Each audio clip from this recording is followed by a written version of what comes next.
이번에 이제 그 조선일보 단독 기사가 나왔는데 이재명의 그 헬기 특혜 의혹 결국에는 의사들만 징계받게끔 됐다 이런 지금 얘기가 나왔습니다.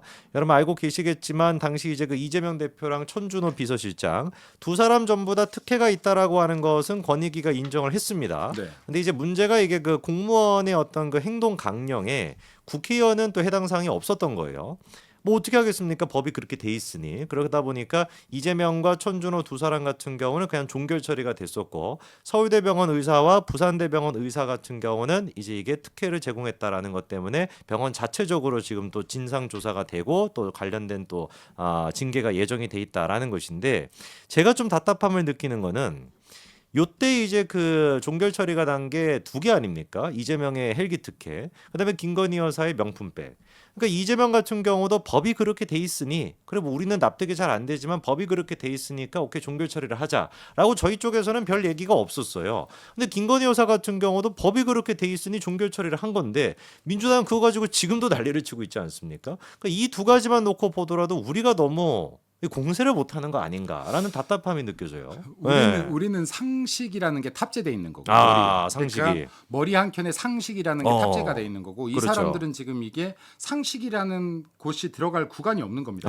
예. 그러니까 지금 이게 아까도 똑같잖아요. 네네. 니네가 운전했어? 이건 살인죄야라고 하는 거고. 그렇죠, 그렇죠. 우리가 음주운전하건 검찰의 극악무도야. 검찰의 극악무도 때문이야. 오죽했으면. 그렇죠. 거기다가 차가 작은 거 봐. 검소하다. 검소한 거 봐.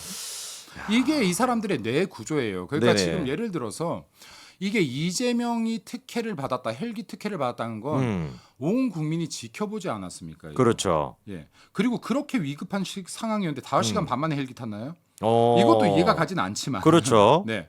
근데 여기서 의사들은 정말 공무원 행동 강령에 의해서 이게 처벌을 받고. 그렇죠. 예. 국회의원들은 처벌 안 받았다. 처벌 규정이 없더라. 처벌 규정이 없으면 벌 받아야 될 것 같지만 어쩔 수 없지. 이게 국민의힘의 기준이고. 그렇죠. 이게 어쩔 수 없지라고 하는 게 어쩔 수 없네가 아니라 법치 국가이기 때문에 그렇습니다. 법이 기준하고 있는 것을 괘씸하다라고 괘씸죄로 갈면 그때부터 법치 국가가 아닌 거예요. 그렇죠. 그게 상식이죠. 그럼 이게 인민재판이고 마녀재판이 되는 거예요. 그럼 이거 법이 허술하구나. 법을 보강해야 되는구나. 법을 개정해야 되는구나. 앞으로는 이런 일이 발생하면 이 사람들도 처벌할 수 있게 해야 되는구나.가 법치주의 국가입니다. 그렇죠. 그럼 국회의원이라고 하더라도 이러한 부분에 대해서 면책을 줘서는 안 되는구나. 이러한 부분들은 공무원 행동 강령에 준해서 처벌해야 되는구나.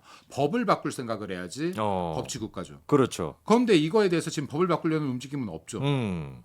국회의원들 당사자니까. 그렇죠. 당사자들이니까. 그러니까 국회의원들도 반성하셔야 되는 거예요. 내가 설령 그 법에 걸릴지언정 이거 잘못됐다라고 하면 이 법 만들어야지 맞는 거죠. 그렇죠. 누군가는 목소리를 내야 맞는 거죠. 여기에서 300명 국회의원 중에 최소한 한두 명이라도 이거 잘못된 것 같습니다. 이 법 만듭시다. 우리도 공무원 행동 강령에 맞추어서 우리들도 처벌 받읍시다. 하는 사람 한두 명이라도 있어야지 맞는 거죠. 그렇죠. 그리고 김건희 여사도 마찬가지예요. 김건희 여사에 대해서 이 부분에 규정이 없어요. 네, 그럼 이건 민주당에서 만약에 이걸 가지고 떠들려고 하면 자기네들 이재명 대표 헬기 탄 거부터 떠들어야 되는 거예요. 네. 그리고 저는 이거 말씀 계속 드리는데요. 김건희 여사 명품백인지 파우치인지 모르겠습니다만은 이거는 뇌물로 접근할 게 아니에요. 이 사람이 지금 뇌물을 줌으로 인해서 뭔가를 얻으려고 했습니까? 뇌물 받는 장면을 찍는 게 목적이었던 사람이에요. 그렇죠. 그 이 사람 지금 종북주의자 아닙니까? 이거 친북주의자 아닙니까?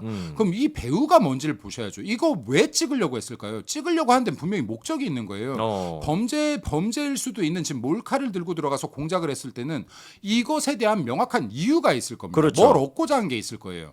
그럼 제가 판단하는 것은 윤석열 정권을 뒤흔드는 게 목적이었다고 봐야 되는 겁니다. 김건희 여사 흔드는 게 목적이었다라고 보는 겁니다. 저는. 그럼 이거를 이 사람이 이 목적을 달성하기 위한 주범이냐 아니면 뒤에 배우가 있느냐 이게 핵심이어야 되는 사건이라니까요. 이거를 지금 우리 국민의힘에서조차도 여사 명품 갖고 사과를 해야 돼 말아야 돼 갖고 싸울 길이 아니라 애초부터 이 포인트를 가지고 물고 늘어졌어야지 맞는 거예요. 그렇죠. 상식적으로 생각해 보세요. 내가 몰카까지 갖고 가서 선물을 받게끔 만들고 유도를 하는데 여기엔 분명한 목적이 있어야 될 거 아닙니까? 예를 들어서 이 몰카를 가지고 협박을 해서 내가 뭔가 청탁을 들어주게끔이라도 했다. 그럼 이해하겠어요. 이것도 그렇죠. 아니잖아요. 내가 이 몰카 까면서 당당하게 받았다만 우기고 있는 거 아닙니까? 그럼 이거 진짜 목적이 뭐냐? 결국에는 정권을 흔들기인데 이거는 절대 혼자 했을 리가 없다라고 생각하는 게 타당하다. 합리적인 생각이다. 배후까지 있다라고 봐야 된다. 정치적 배후가.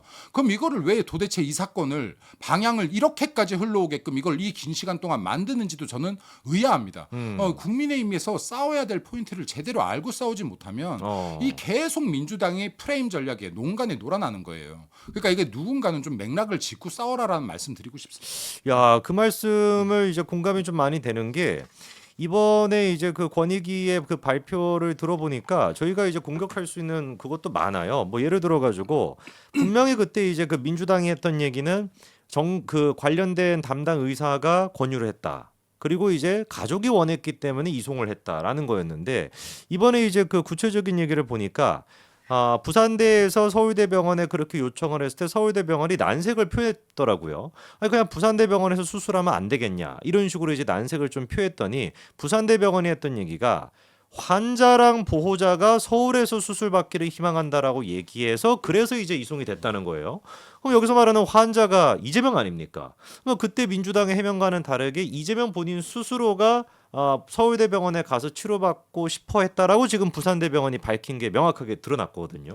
그것도 드러났죠. 그리고 이재명 대표 뭐라고 했습니까? 지역 의료에 대해서도. 그렇죠. 네, 지역 의료 그렇게 띄우고 지역 의료 믿어야 된다. 지역 의료 실력을 믿어야 되고 지역 의료 키워야 된다면서 정작 본인은 가장 대한민국에서 뛰어난 외상 치료에 가장 뛰어난 그렇죠. 병원을 부산대병원. 제쳐두고 나는 서울대병원 갈 거야 한 거 아닙니까? 나는 못 믿겠다. 니네는 믿어라 한 거 아닙니까? 내가 니네들한테 믿으라고 했다고 해서 이게 진심인 줄 알았냐 이거 아닙니까? 또. 그렇죠, 그렇죠. 나는 그래도 서울대병원 갈 거야. 아마 우리 이재명 대표는 성남시 의료원도 안 가봤을 것 같아요. 그리고 이거 솔직한 말로 제가 말씀드릴게요. 제가 이거 우리가 보수가 공격력이 참 약하다고 하는 게 네. 이재명 대표가 피습당한 사건 물론 가슴 아파요. 근데 공격할 부분은 공격했어야 돼요. 그럼에도 불구하고. 왜냐고 하면요. 네. 기본적으로요. 경호라고 하는 것이요. 이 사람이 지금 피습을 당했습니다. 네. 이 사람을 그 현장에 두지 않아요. 아. 이게 기본입니다. 그래야겠네요, 네. 진짜. 예, 저도 이게 뭐 장교 출신이고 인사장교까지도 했었었기 때문에 이런 기본 틀을 알아요. 당연히 지금 테러가 일어났으면 테러 장소에서 벗어나는 게 1번이에요. 당연한 기본 그렇죠, 경호예요. 그렇죠. 기본 경호 철칙. 2차 또 그게 있을 수 있으니까. 근데 거기서 어떻게 했습니까? 거기에 눕혀놓고 응급 조치를 하고 카메라들이 찍게 만들고 생쇼를 하고 있었어요. 거기에서. 여기에서 이번에 트럼프가 피습당할 때 뭐부터 했습니까? 다 끌어안고 여기 이탈부터 하지 않았어요. 그렇죠. 이동부터 하죠. 왜? 2차 테러가 일어날 수 있기 때문에 너무나 태연하게 눕혀놓고 거기서 응급조치를 합니다. 119가 올 때까지. 그렇지 않아요? 그렇죠. 예. 자, 이것도 상식적이지 않아요. 이거 왜 상식적이지 않은 행동을 했는지도 따져봤어야 됩니다. 이게 진짜 테러라면 그 자리에 머물 수가 없다라고 생각해야지 합리적인 겁니다. 그게 약간 좀 보여주기식일 수도 있었다라는 네, 말씀이네요. 충분히 의심은 해볼 수 있다. 그리고 두 번째로요. 정말로 그 정도로 치명상을 입었다라고 하면 이게 병원 따질 일이 어디 있습니까? 그러니까. 당장 수술을 해야죠. 5시간 못 기다리고 5시간 반을 지연했는데도 불구하고 생명은커녕 건강에 지장이 없었다라는 결론 아닙니까? 그렇죠. 근데 그럼 이 정도로 급하지 않은 사건에 지금 헬기를 동원했다는 거 아닙니까? 이거 지금 얼마나 큰 죄입니까? 그러니까요. 엄청난 죄예요, 이거는. 근데 이런 부분들을 국민의힘에서 물고 늘어져라 좀. 그러니까 우리들은 왜 이렇게 정말 작은 것들, 물론 작은 잘못도 해서 안 되는 게 맞아요. 근데 작은 잘못 하나에도 혹은 잘못이 없는데도 이거 프레임에 갇혀가지고 온갖 공격을 다 당하면서 왜 얘네들한테 공격할 수 있는 것들은 뒷짐지고 구경하냐. 내가 먼저 공격하기 싫어하냐. 예를 들어서요. 내가 먼저 공격했다가 괜히 이거 역공받으면 어떡하지? 이 생각에 차일 피를 미루다 보면 이 이슈가 끝나버려요. 그렇죠. 저희는 공격당하면 또 같이 방어도 안 해주잖아요. 안 하죠. 네. 야, 이거 예를 들어 이런 거죠. 성재준이 지금 뭔가 음해를 당했어. 근데 지금 방어해줘야 되는데 야 저거 괜히 내가 방어해주다 나까지 욕먹는 나까지 그냥 욕 먹고 시끄러워지고. 비겁해요. 네. 비겁해요. 민주당 보세요. 이재명 당대표가 저렇게 숱한 혐의에도 방어하잖아요. 예, 문다의 음주운전을 해도 방어하려는 지금 이 지지층들이 있잖아요. 그렇죠. 문재인 전 대통령 어떻게든 방어하려고 하잖아요. 지금 민주당 아니지만 돈봉투 사건 송영길 대표조차도 방어하잖아요. 지금 여기에 김남국 코인, 국회에서 코인 거래하고 있던 김남국도 방어하잖아요.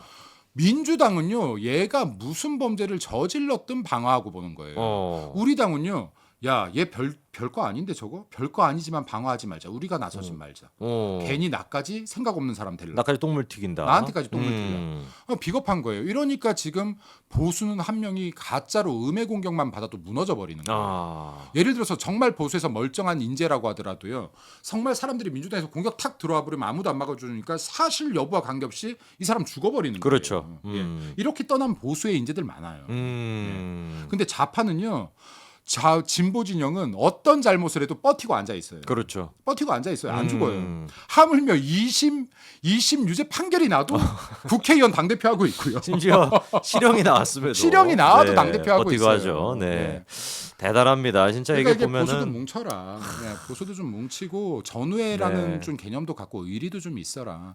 그걸 좀 지켜들 줘라. 그만 그러니까요. 싸우고. 저희는 지켜주기는커녕 서로 이제 또 서로가 또 서로를 비난하고. 지금 네. 당내에서 맨날 이러고 싸우고 있으면 됩니까? 제가 이것도 뭐 이런 말 하면은 욕하는 분들도 많은 거 알지만은 그만 싸우세요. 여기에 보세요. 지금 지지율이 커플링 효과라니까요. 그쵸. 대통령 떨어지면 한동훈 대표도 떨어지고요. 한동훈 떨어지면 대통령도 떨어지는 게 지금 커플링 효과예요. 여기 둘이서 결코 각자 도생이 안 돼요. 힘을 합쳐도 부족할 판에 지금 여기 안에서 지금 지지고 볶고 싸우고 있으면 이게 어떻게 우파가 이깁니까? 좌파를. 그렇죠. 전 진짜 답답한 상황입니다. 이게 재보궐선거도 지금 뭐 한 일주일 정도밖에 안 남은 상태인데 이게 또 어떤 결과 나올지 저희가 또 봐야 될 것 같고요. 보궐선거 진짜 네. 이겨야 됩니다. 그러니까요. 특히 부산 금정이죠. 금정구 같은 경우에 부산이 지면요 국민의힘 무너집니다. 예, 국민의힘 치명적이죠. 무너지고요. 치명적입니다. 예, 그리고 여기에 뭐 한동훈 대표 좋아하시는 분들도 많겠지만은 한동훈 대표도 무너집니다. 예, 그리고 윤석열 정권 무너집니다. 그러니까 이게 금정구에서 어떻게든 이길 수 있게 힘 합치십시오. 여기 분열되면 안 되고요. 그리고 여기 보수 지지자분들도 단합하셔야지. 여기에 지금 이게 아빠가 좋아, 엄마가 좋아 이런 형국 만들어서는 절대 안 된다. 정말로 이게 단합하고 단합해도 이길까 말까 하는데 전 무도한 무리들을 그렇죠. 이 안에서까지 갈라지면은 이길 방법이 없습니다. 도리가 없습니다. 자, 진짜 그래서 대통령께서도 그리고 또 뭐 친윤이라고 하시는 분들도 좀 대의를 생각해 가지고 봐야지. 이게 지금 감정 싸움으로 돼서는 다 망합니다, 진짜로. 그 얘기로 하면서 저희가 한번 정리를 해보고요.